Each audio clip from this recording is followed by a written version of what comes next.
Justice Suryakant और उनसे जुड़ी कुछ महत्वपूर्ण जानकारी भी आप तक पहुंचा रहे हैं। तो कुछ ही देर में आपको बता दें जो जस्टिस सूर्यकांत हैं वो शपथ लेंगे, तो धीरे धीरे जो तस्वीरें आएंगी वो भी आप तक पहुंचाएंगे। तस्वीरें राष्ट्रपति भवन में शपथ ग्रहण समारोह, तो ये सीधी तस्वीरें आपके टीवी स्क्रीन पर हैं। लगातार ये तस्वीरें आपको दिखा रहे हैं। आपको बता दें कि जस्टिस सूर्यकांत आज 53वें सीजेआई पद की शपथ लेंगे। समारोह में 7 देशों के मुख्य न्यायाधीश शामिल हो रहे हैं और लगभग 15 महीने का जो जस्टिस सूर्यकांत का कार्यकाल रहेगा। तो कई यादगार जो फैसले हैं वो इससे पहले जस्टिस सूर्यकांत ले चुके हैं। देखिए, सुप्रीम कोर्ट के जस्टिस सूर्यकांत कई कॉन्स्टिट्यूशनल बेंच का हिस्सा रहे हैं। अपने कार्यकाल के दौरान वे संवैधानिक, मानवाधिकार और प्रशासनिक कानून से जुड़े मामलों को कवर करने वाले 1000 से ज्यादा फैसलों में शामिल रही हैं। उनके बड़े फैसलों में आर्टिकल 370 को निरस्त करने के 2023 के फैसले को बरकरार रखना भी शामिल है। इसके अलावा देखिए, पंजाब और हरियाणा हाईकोर्ट की फुल बेंच का वो हिस्सा रहे जिसने 2017 में बलात्कार के मामलों में डेरा प्रमुख गुरमीत राम रहीम को लेकर जेल में हुई हिंसा के बाद डेरा सच्चा सौदा को पूरी तरह से साफ करने का आदेश दिया था। इसके अलावा देखिए, जस्टिस सूर्यकांत उस बेंच का भी हिस्सा रहे थे जिसने कॉलोनियल एरा के राजद्रोह कानून को स्थगित रखा था। इसके साथ ही निर्देश दिया था कि सरकार की समीक्षा तक इसके तहत कोई नई एफआईआर दर्ज न की जाए।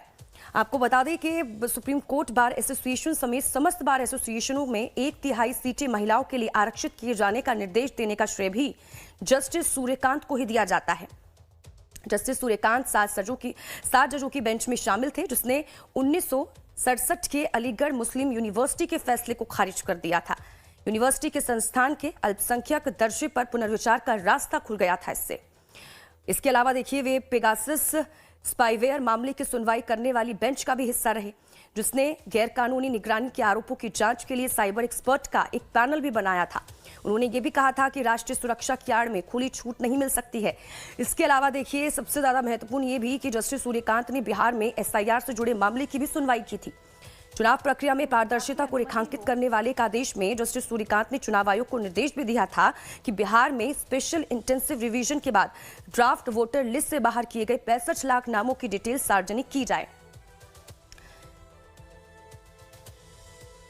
तो ये कुछ यादगार फैसले जो इससे पहले जस्टिस सूर्यकांत ले चुके हैं और अब जस्टिस सूर्यकांत 53वें सीजेआई पद की शपथ ले रहे हैं।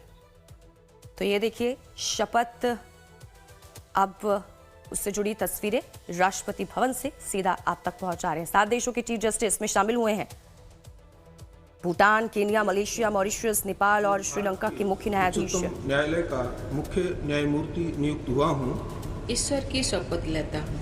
ईश्वर की शपथ लेता हूँ कि मैं विधि द्वारा स्थापित भारत के संविधान के प्रति भारत के संविधान के प्रति सच्ची श्रद्धा और निष्ठा रखूंगा। सच्ची श्रद्धा और निष्ठा रखूंगा। मैं भारत की प्रभुता और अखंडता अक्षुण्ण रखूंगा। मैं भारत की प्रभुता और अखंडता अक्षुण्ण रखूंगा। तथा मैं सम्यक प्रकार से और श्रद्धापूर्वक तथा अपनी पूरी योग्यता, ज्ञान और विवेक से तथा मैं सम्यक प्रकार से और श्रद्धापूर्वक तथा अपनी पूरी योग्यता, ज्ञान और विवेक से अपने पद के कर्तव्यों का भय या पक्षपात, अनुराग या द्वेष के बिना पालन करूंगा। भय या पक्षपात, अनुराग या द्वेष के बिना पालन करूंगा। तथा मैं संविधान और विधियों की मर्यादा बनाए रखूंगा। तथा मैं संविधान और विधियों की मर्यादा बनाए रखूंगा।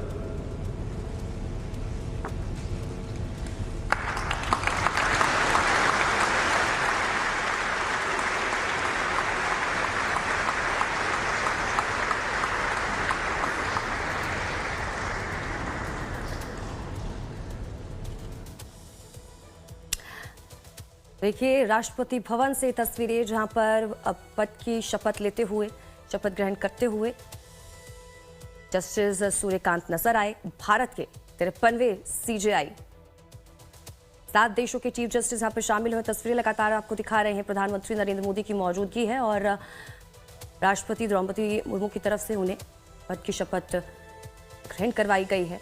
लेकिन ये सभी तस्वीरें आपको दिखा रहे हैं सीधा राष्ट्रपति भवन से।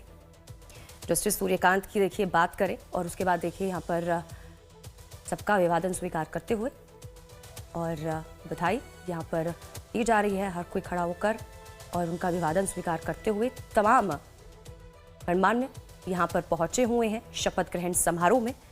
जस्टिस सूर्यकांत जिनका जन्म 10 फरवरी 1962 में हरियाणा के हिसार में हुआ, उसके बाद 1981 में ग्रेजुएशन उन्होंने की हिसार से, उसके बाद रोहतक से LLB उन्होंने की 1984 में, उसके बाद 2011 में LLM कुरुक्षेत्र यूनिवर्सिटी से उन्होंने की और उसके बाद देखिए कानूनी करियर की शुरुआत 1984 से उन्होंने की हिसार की जिला अदालत से।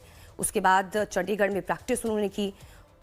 तो देखिए सबसे युवा एडवोकेट जनरल रहे हैं जस्टिस सूर्यकांत।